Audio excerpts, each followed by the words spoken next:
Russia marked the third anniversary of its war with Ukraine by launching its biggest ever drone strike on Kyiv over the weekend. Ukrainian President Zelenskyy has also been under heavy fire from the White House, with President Trump calling him a dictator and blaming him for Russia's invasion.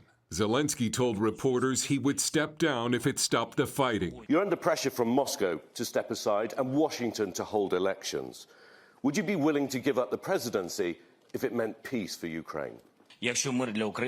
Zelenskyy said he would, and that he'd also give up the presidency if it meant Ukraine could join NATO. Democratic Senator Jack Reed condemned what he calls President Trump's alignment with Russia. This is just someone who admires Putin, does not believe in the struggle of the Ukrainians, and is committed to cozying up to an autocrat. Defense Secretary Pete Hegseth defended President Trump's stance. The reality is the president is focused on one thing and one thing only, and that's stopping the killing and the destruction across Ukraine and ensuring an enduring peace.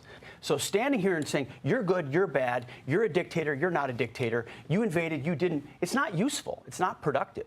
Meanwhile, a dozen leaders from Europe and Canada are visiting Ukraine's capital on the war's anniversary to show their support to Zelenskyy. Here at home, the White House is continuing to take the axe to the federal government, this time at the Pentagon. Dismissing the chairman of the Joint Chiefs of Staff, Air Force General C.Q. Brown, Jr., Trump also fired the Navy's top officer, Admiral Lisa Franchetti, and 6 3- and 4-star generals. Trump wants to replace Brown with Air Force Lieutenant General Dan Raisin Kane.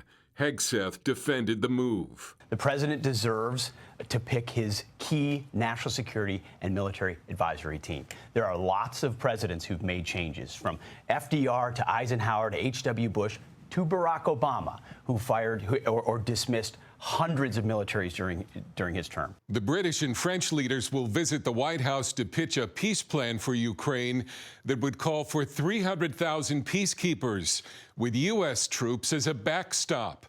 Trump has opposed any U.S. military involvement. Dale Hurd, CBN News.